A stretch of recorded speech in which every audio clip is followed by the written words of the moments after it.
This is Margaret in Windsor. Peggy and Dempsey is the name I have to use, and I'm not going to go back and give detail. I just put up a video now.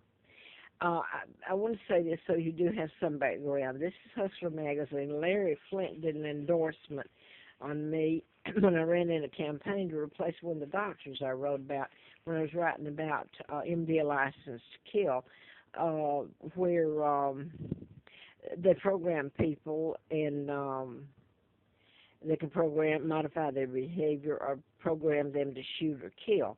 And in it, he said, he mentions Thomas Murphy, Larry McDonald, which was the doctor that his plane went down later in '83, and I got into that campaign. But he was part of the ones I wrote about. And Larry Flint was shot during that time, March the 6th of '78. And that was when I showed one of the violations that Eric Smith, the forest ranger, gave me. They did it like in patterns, codes. It was certain times they'd come out and arrest me, like March the 6th of, I've forgotten the date on there now, but it's Larry Flint, the day he was shot. But it corresponded with the Ramsey, John Benet Ramsey, who's from Atlanta, Marietta, with Timothy McVeigh, who was told everybody that the Army planted one up his buttocks. He was put to death, and Terry Nichols, is still in prison there. It also the Waco and Susan Smith. I wanted to get to that one. Susan Smith ran her kids into the pond lake over in South Carolina and drowned them, two of them. She's in prison. I don't think they said she was insane. But I want to get back to what I was telling about. When I came back in '01, back here to Roanoke from D.C., Russell Yates' wife, Andrea, a couple of weeks later, killed her kids, drowned them. She's in a mental hospital being fed drugs, and she'll never get out, I don't think. I doubt it. But anyway, that's out in Houston. It's NASA. I think he worked for NASA, Russell Yates did. But these are mind control, and they're victims. Can you imagine being programmed to kill your own kids? What a hell of a life what that would do to you. Stop and think about it, because you're not immune. That's what I've been trying to say. Now I want to get back to this.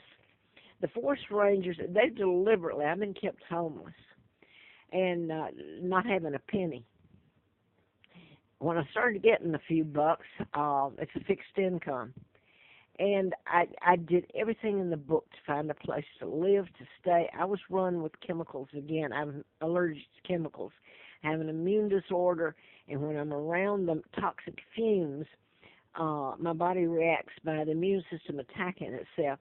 And the inflammation over time, if you can't get away from it, that's the only cure. You get away and don't inhale it.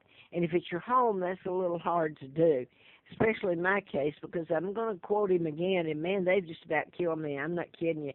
I've just about taken my last walk. I can't go anymore, what they've done to me in plain sight. Retired state trooper Carl Barton, he and his wife told me this, though, Linda, she gave me her sticker address and everything in Galax. He was assigned, I believe, up in Alexandria or I've forgotten, in Virginia, up there around D.C., a state trooper. And I'm not trying to get him in any trouble. He may be my friend. I don't know. I'm trying to live, all right? And I'm dying, and I've been force-fed toxic fumes over the years, and it's killed me everywhere I've gone. And it also makes you, if people want to, say, hey, that's nuts. Nobody's doing that to you. We don't see it. I've seen people lie when everybody around here has known what's being done to me and said so to my face. But since the media won't pick up on it, I can't get anything done. I'm going to go back to Eric, the ranger. They arrested me like 4 different times over the years. I had no funds, nothing. Freezing, starving. But they did it in crypt, like I said that the mind control murders that I talked about could be proven. They were deliberately done because mind control is invisible. Now, that's pretty good, don't you think? Murder weapon that they've got going when they can kill you with sound. They teach you the Morse code without your knowledge. So Edward Snowden just touched the iceberg, tip of the iceberg on NSA, national security. But anyway, Eric and Kathy, and I'm naming names. I was dying anyway. This hasn't made it any worse putting it on YouTube. And all of it's true. They can't disprove it. They'd have to kill me, and that's exactly the way they're trying to kill me right at the moment. So the state trooper's wife told me that's how they moved me with chemicals. Well, I knew it, but my word's been made no good. They've deliberately kept me homeless and framed me and make me tell lies about me. Anything but the truth. You don't see what they're doing that I'm a reaction to when I've left trash or anything where I tried to live on the Appalachian Trail. You need to see what they've done to me, the truth spread out. This is just part of it. But I'm going back to this last month. I've really been put through the mill. When I'd gone to North Creek Campground, and suddenly the hosts out there live in about a $200 home on wheels. This is a little 16 campsite, almost not primitive, but almost way back there by a trout stream, which is really nice, and you should be able to get fresh air. When I've gone out there, I went out there last year, and for the first time, it was nice. Nothing was burned. Formaldehyde. They'd been burning formaldehyde and soaking logs in it and passing it around. Formaldehyde's illegal. It causes me to shut down. I can't stop depleting water. Go in the bathroom. It can drain me with all my fluids. My eyes pop open. I can't go to sleep. I have been down there when they've done it and I go there, run there to get, hoping it's fresh air. And by the way, I've tried to leave Roanoke. I'm running back. So I'm telling you what happened. I went back out there March of this year, and there were people there said they were from Delville, and whether it's true or not, he said he was CIA. He inferred that. And they burned it there. And there's hardly anybody there that time of the year, and they live in a $200 home on wheels, so they've got a good, and they're probably not allergic to it, although it can harm them, of course, or other people. So I left, and I'm spending money getting a cab, being run around, losing my money. I have no clothes. I keep my tent and a sleeping bag on me to have a roof over my head when things get so bad. Now that I want to get to, so I've had to leave there twice this year, and so I can't go back.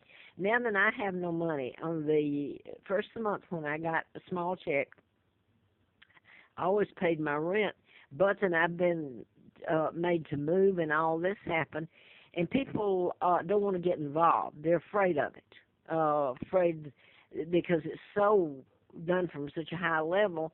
The cops involved, I can't go to them.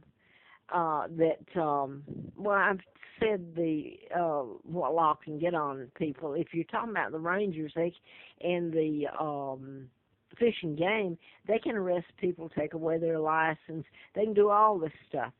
And kids go out there to smoke pot and smoke all this stuff, they can get them. So in exchange, the forestry, yes, they have been vastly involved in what's happened to me. Get people to help them in return for dropping the charges. So now I want to get back to I've tried to put this up on, and this one's going to go out here. It's just about going now, and I can't. I got the last penny taken from me by Eric Smith yesterday. You'd have to see the scene. I can't tell it. He, in essence, I just gotten to where I was. I told him, I begged him if he was going to make me move from there. I wasn't illegal there either, by the way, to let me go up to North Creek and to tell the host to stop burning formaldehyde. He said, I'm not going to tell them to stop burning it, and he even mentioned the logs that were soaked. So he's very aware. I knew he was. I said to him in front of a Fincastle cop that they called in, why